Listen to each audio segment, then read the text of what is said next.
This program is rated 14 plus and may contain mature subject matter. Viewer discretion is advised. Welcome to Crime Beat Most Wanted. I'm Tracy Tong.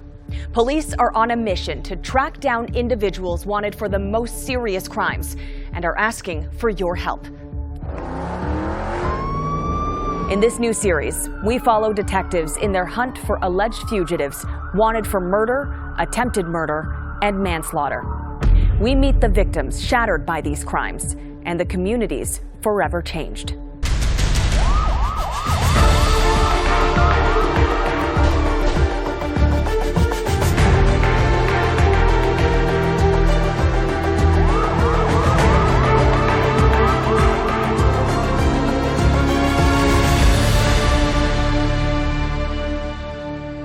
Police say that many of Canada's most wanted should be considered armed and dangerous.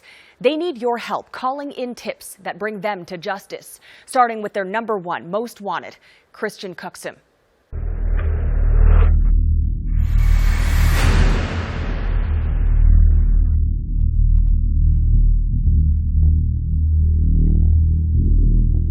It may have felt uncomfortable walking through the life-size cutouts of these most wanted individuals.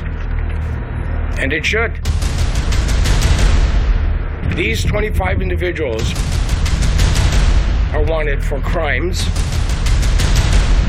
that have taken lives, altered lives, and left trauma.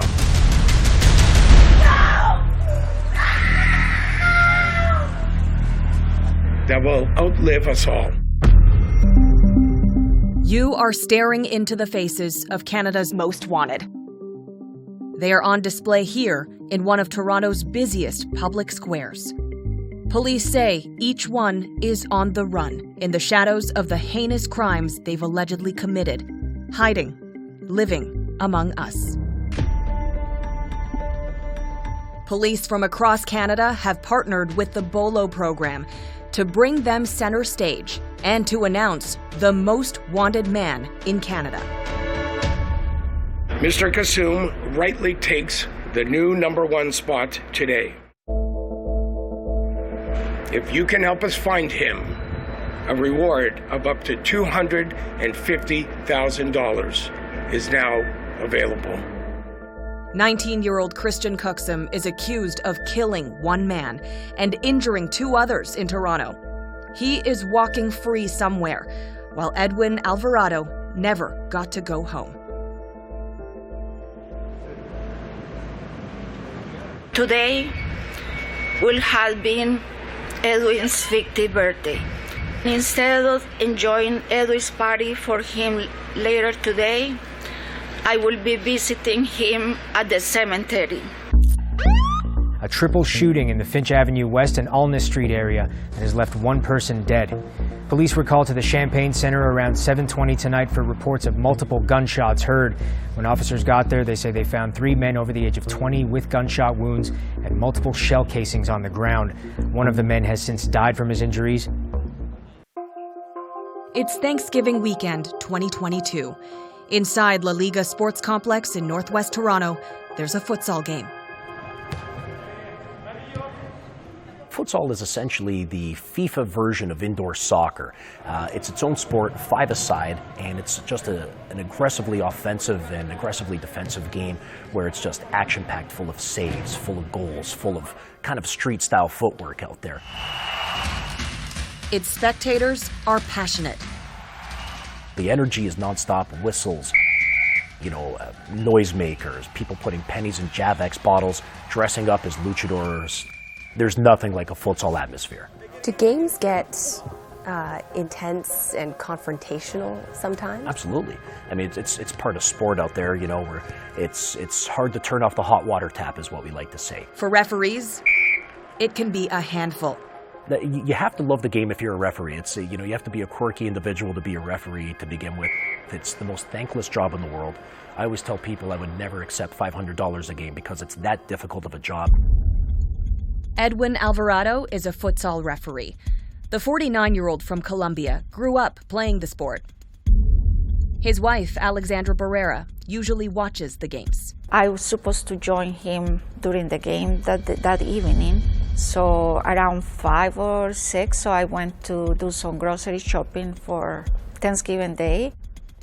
And he wants a turkey because he never tried turkey. There were families there, children watching futsal being played. There was 2 teams playing, and the match became heated. We don't have any specific information about what led to that, but we do know that immediately following that, there were shots fired. While I was walking out of the market, I felt a weird sensation.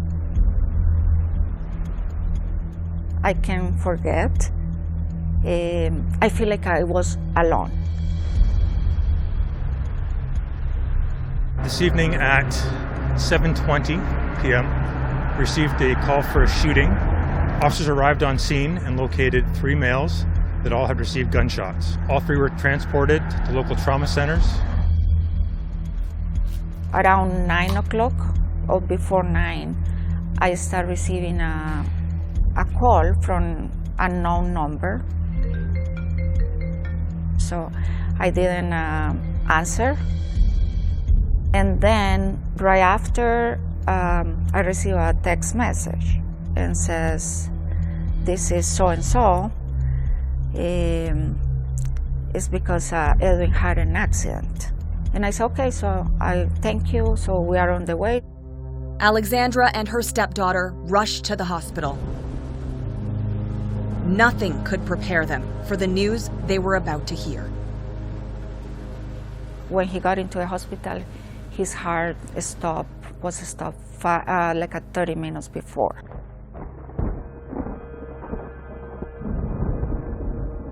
No.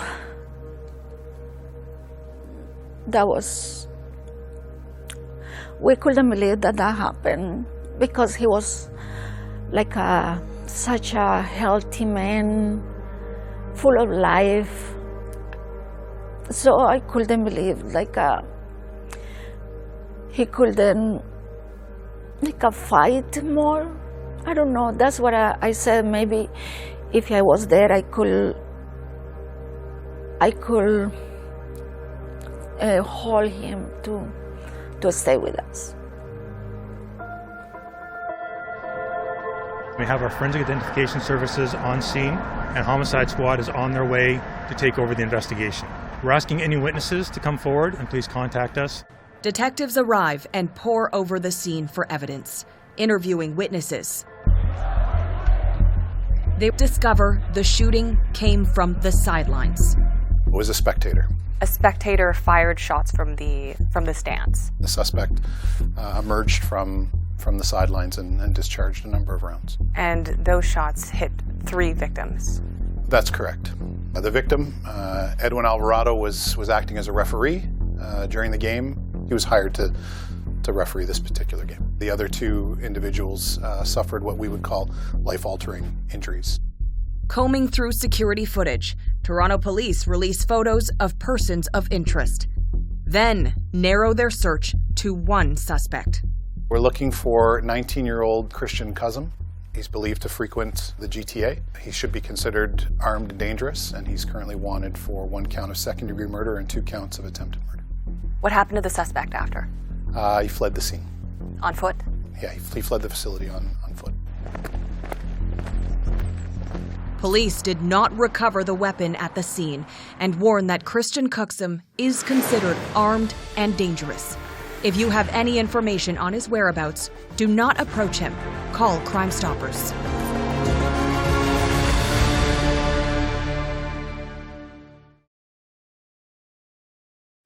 To the man who took Edwin's life, you destroy us.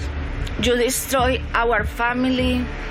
You destroy our plans, our dreams, our sense of safety, our everything. Welcome back to Crime Beat Most Wanted. You just heard Alexandra Barrera, alongside her children, Manny and Julissa, sending a message to Christian Cuxum. He is the most wanted man in Canada. He's described as 5'4" or 163 centimeters. He has dark brown hair, brown eyes, and weighs about 119 pounds or 54 kilograms. There's a $250,000 reward for tips that lead to his arrest. Police think he may still be in Toronto. Here's more on the hunt for most wanted Christian Cuxum.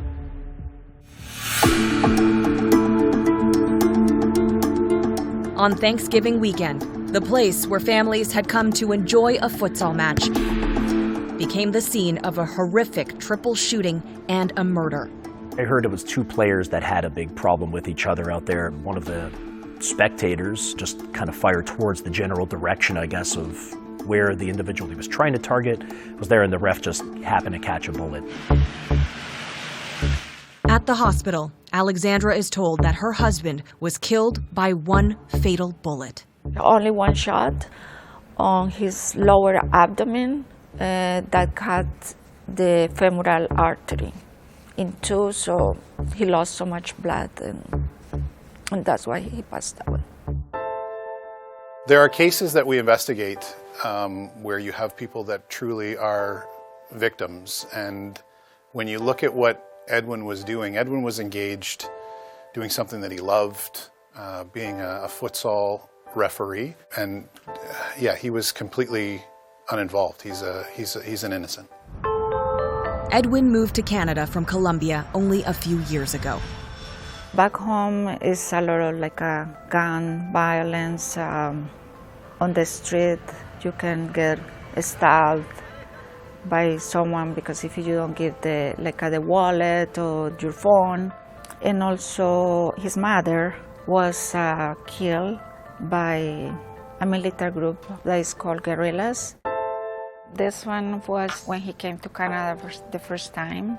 He was so afraid of the cold, so he thought was like he was going to get frozen or something. So new sweater that he's wearing then. Yes. He would have had to buy that.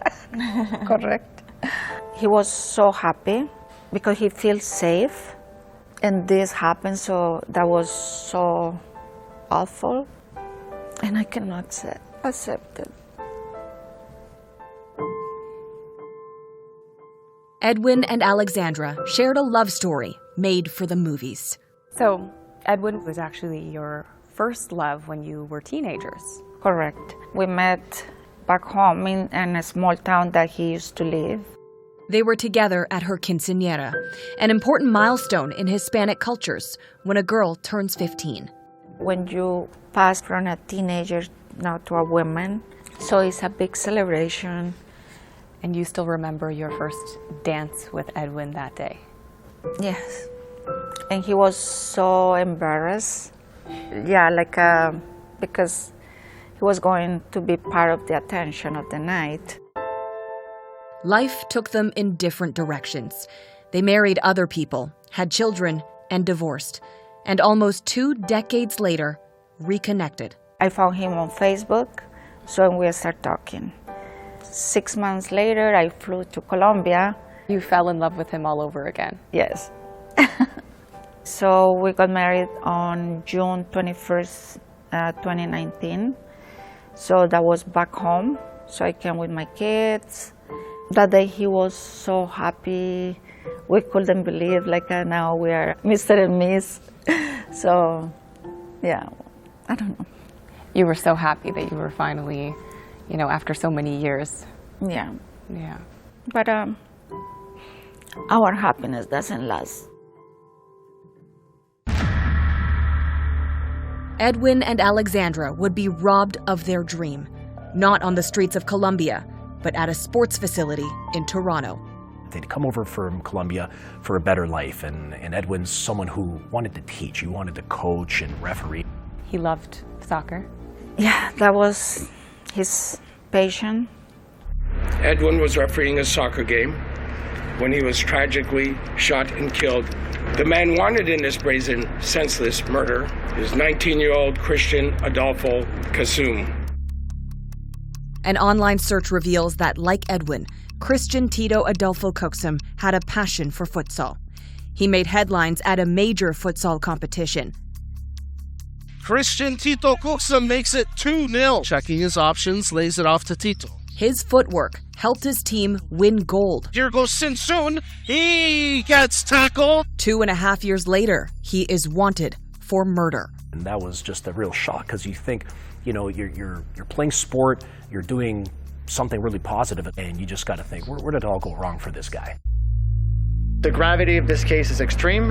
The community impact is also extreme. There's a man accused of murder who is walking in the GTA, likely now, with the weapon that was used. You believe he's still in Toronto? Yes. Why do you believe that? Well, I mean, our investigation hasn't led us to believe anything different. As investigators, we can just follow evidence, and there's no evidence to suggest that he's left Toronto or left the country. The maximum possible reward is being offered up here. Do you think that'll be enough?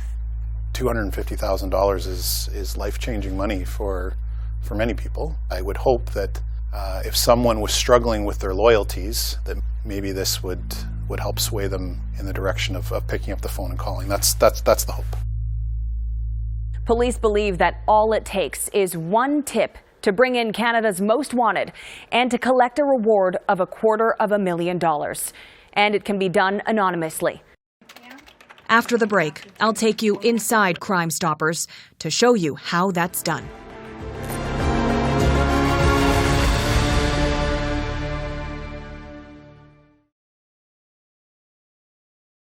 Welcome back to Crime Beat Most Wanted. You are staring into the faces of Canada's most wanted. These life-size cutouts were created by the BOLO program. They eerily let you size them up, get a better sense of their height and weight so that you can be on the lookout and call Crime Stoppers. For Canada's #1 most wanted, Christian Cuxam, they're offering up a big incentive, a reward of up to $250,000 for tips leading to his arrest. At a secret location in Ontario. Do you know when the robbery happened? Crime Stoppers is ready to take your call. Okay, what address? Do you know that address? And do you know what the male's ethnicity is? Thank you for calling Toronto Crime Stoppers. How may I help you? Sean, thanks for giving us a tour. For sure. What is this place? Where are we? So we are in an undisclosed location. This is the National Anonymous Call Center, where all tips come in from right across Canada into the US and internationally. The number of calls that come in here, you know, in Toronto, we get upwards to 10,000 calls or more a year. Wow. And then when you take that and you multiply it by 87 programs in Canada, you can imagine the number of calls, the number of tips that are coming in. I need to place a tip, please. For what city or town? For Toronto. When you're talking about 10,000 calls for Toronto, what kinds of calls are you getting?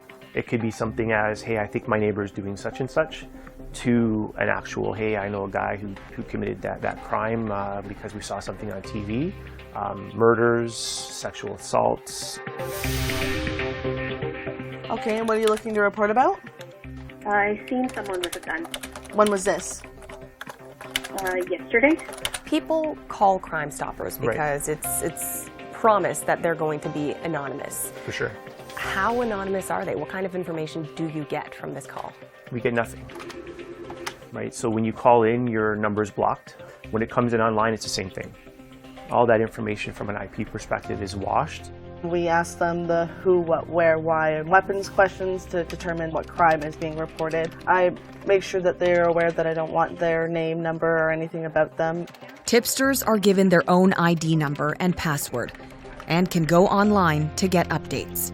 Then all that information goes over to, you know, the Crime Stoppers program, in this case Toronto, and our detective and the team in the office vet that information.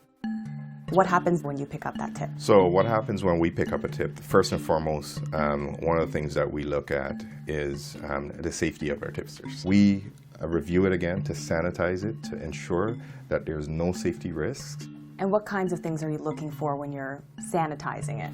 So identifiers.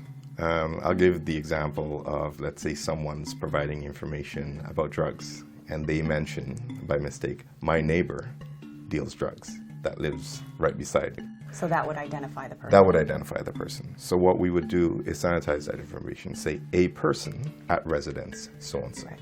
So in that sense, on all fronts, you are really looking to protect the anonymity of the caller. The tipster's safety is paramount.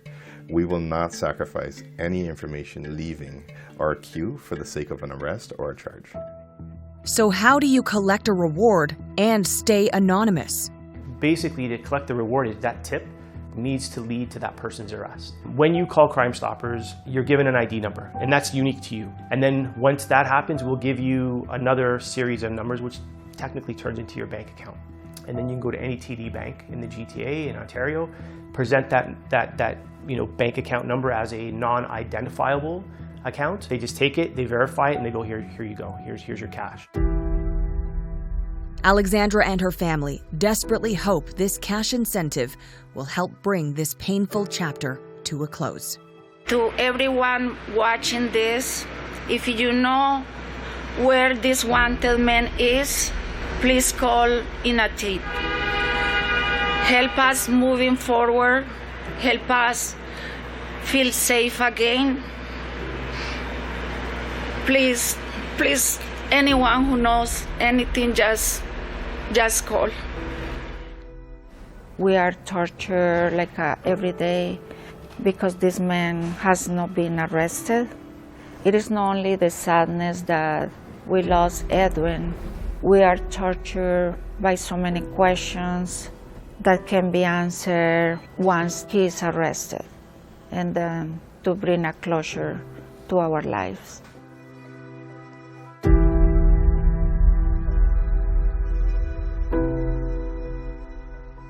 Here is one last look at Canada's #1 most wanted, Christian Cookson. If you have any information, Crime Stoppers is waiting for your anonymous call. I'm Tracy Tong. Thank you for joining us tonight on Crime Beat Most Wanted. See you again next time. Take care. For more from Crime Beat, there are over 80 episodes of the Crime Beat podcast available now on Apple Podcasts, Spotify, Amazon Music, or wherever you find your favorite podcasts.